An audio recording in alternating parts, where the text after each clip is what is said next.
Despite the fact that the morning was cloudy and it was still dark outside, Larry Collins woke up earlier than usual. The reason for his early awakening was the fact that it was a special date, which combined two pleasant events: his birthday and his 70th anniversary. Mr. Collins had a quick breakfast and started getting ready for his trip. "I hope I don't miss my train," the old man urged himself sensibly. His bags with gifts prepared ahead of time were waiting in the hallway. Having picked them up, Mr. Collins felt young and happy, and even winked at his reflection in the mirror. Then, the old man went outside, and having closed the door behind him, hurried for the railway station. It was still very early, and thus Mr. Collins watched the sunrise from the train car. Birds were singing in Mr. Collins' soul, and his mood was wonderful. The old man looked forward to this day with great impatience. He had long planned to visit his daughter, Tiffany, in honor of his anniversary. She lived in a neighboring state. Mr. Collins wanted to surprise his family, so he hadn't told them about his upcoming visit. The old man had been to his daughter's house only once before, so he worried about if he would be able to find the right address. "It's okay if I don't find it myself. I'll just ask people for directions. Someone's going to help me if I get lost," the old man thought, looking at the fields flashing outside the window. The rhythmic clatter of the train wheels made Mr. Collins involuntarily switch into a melancholic mood, and without even realizing it, it plunged him into a pool of memories. The life of Larry Collins could hardly be called easy. Everything he had in his life, the old man owed to a farm in Kansas, where he worked for over half a century. His parents were poor, and apart from that old dilapidated house, they left nothing for their son for inheritance. But the man wasn't discouraged. He worked hard and saved up enough money to buy a used tractor, and thus he took up farming. Time passed, and soon the man was standing firmly on his feet. And then Gloria came into the life of Larry Collins. She became his faithful wife, with whom he lived in perfect harmony for 40 years. Everything was good in the life of the young couple, except for the fact that they couldn't get pregnant. No matter what they did or who they turned to, nothing helped. Time went by, and when the couple turned 40, they gave up their hopes of having their own child and started looking towards adoption. It was at this turning point for the Collins couple that a true miracle happened. Gloria finally got pregnant. Needless to say, the Collins couple were extremely happy about the good news. Driven by his happiness, Larry made his wife's pregnancy as comfortable as possible, caring for her and making sure she had everything she needed. When little Tiffany was born, Mr. Collins felt young and strong again, and he couldn't get enough of the beautiful little baby. And soon, another daughter, Samantha, unexpectedly appeared in the Collins family. Although she wasn't their biological daughter, but an adopted one. Nevertheless, the caring parents loved Samantha just as much as Tiffany. Samantha's real parents died in a terrible car accident. The girl only managed to survive because she was fortunate enough to be at daycare at the time. Mr. Collins knew the girl's parents well, and therefore, after consulting with his wife, he decided to adopt the 3-year-old girl. The man really didn't want Samantha to end up in an orphanage. Moreover, Mr. Collins owed his life to the girl's father, because the man had once saved him from a fire that broke out in the barn. Therefore, adopting Samantha, the man never doubted his decision for a second, and hoped that his deceased friend and his wife could see it all from heaven. Samantha and Tiffany were almost the same age and grew up together, playing all kinds of games and helping their parents around the house. However, the girls had very different temperaments. Tiffany was a daredevil. Being obstinate in her nature, the girl hated studying and working with her father in the field more than anything in the world. While Samantha, on the contrary, grew up as a docile and sympathetic girl, for whom the word of her parents was the law. To their fear and shame, Larry and Gloria never found the courage to tell their daughter that she was adopted. When Samantha and Tiffany grew up, they moved to different cities and started their own families. Both women already had children who rarely saw their grandfather because of their parents' busy schedules. And if Samantha did find the time to visit her father at least once in a while, the last time Tiffany was on the farm was 5 years ago when their mother died.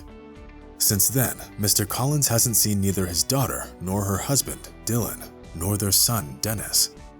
That's why the old man decided to visit his daughter, whom he's been missing deeply all those years.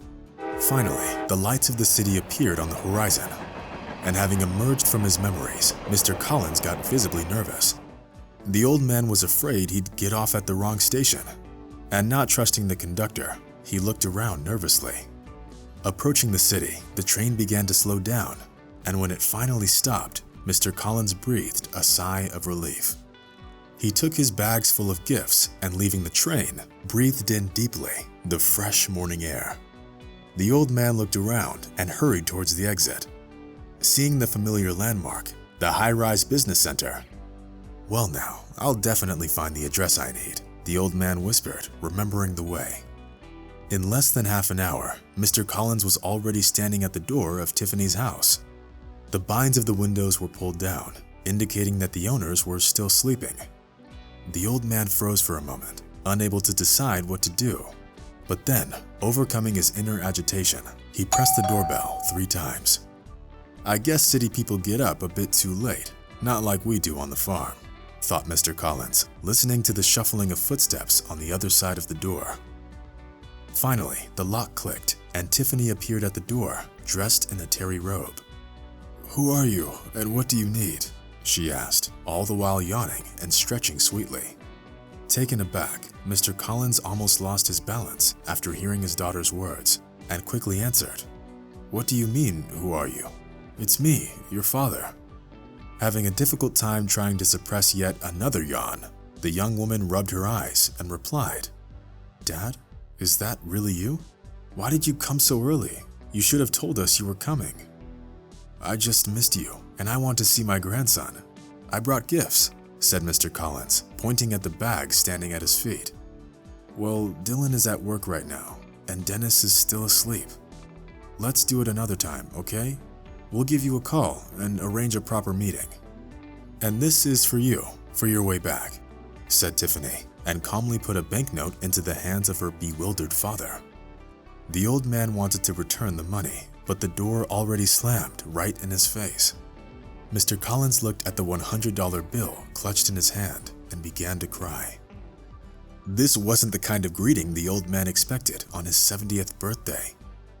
Having crumpled up the money, he threw it next to the bags standing at the door and walked away. Bitter tears came streaming down Mr. Collins's face, but they didn't bring him any relief. "It's a good thing that Gloria didn't get to witness this shame," thought the old man, walking towards the railway station. He didn't want to spend another minute in the city. Mr. Collins spent all his way back thinking about what he did wrong in raising his daughter. What could have made her grow up so ungrateful? The old man got back to his town at around noon. Despite the anniversary, his mood wasn't all that festive. Walking down the street, Mr. Collins thought about how he would return to his empty house and spend the whole day thinking about the past and looking at the old photographs. Unfortunately, Samantha had warned him in advance that she and her husband were having some issues at work and wouldn't be able to pay him a visit for his birthday. Mr. Collins kept walking, but he could barely find the strength to lift his feet off the ground. Suddenly, a balloon soaring in the sky caught his attention. Well, at least someone's having fun, and I'm all alone on my birthday, the old man thought sadly, coming up to his house. Getting closer to his house, Mr. Collins realized that there was the car of Samantha's husband in the courtyard, decorated with balloons, and there were his grandsons, Kevin and Billy, playing on the lawn. At that moment, the door of the house opened and Samantha came outside with a bunch of balloons in her hands. "Happy birthday, Daddy," the girl said, kissing her father on the cheek and hugging him tightly. Tears welled up in Mr. Collins's eyes. He was very surprised and overcome by emotions. "You came, my dear, you came. But what about your work?" the old man asked, wiping off his tears with a handkerchief. "It's fine. We took some time off to surprise you," Samantha explained and invited everyone to the table. As it turned out, while Mr. Collins was traveling, his loving daughter prepared a festive dinner and even managed to bake a cake for the birthday man. For the first time in 5 years, a smile appeared on Mr. Collins's face. proving that the old man was very happy. Even the bitterness from the unpleasant encounter with Tiffany faded into the background. Needless to say, the celebration was a success. Mr. Collins got to play with his grandchildren and even showed them his old farm, where he worked for so many years. The day passed quickly, and when it was time to say goodbye, the old man hugged Samantha and said, "Thank you, my dear daughter, for your attention and care. Even though you're adopted, I love you with all my heart." Only after finishing the phrase did the old man realize that he'd said too much. But Samantha caught her father's guilty look and smiled, saying, "It's okay, Daddy. I know the truth. Mom told me before she died, you are the best father, and I don't need another one." Hearing this, again Mr. Collins burst into tears and hugged his daughter tightly. It turned out that his daughter knew the truth about being adopted for 5 years already.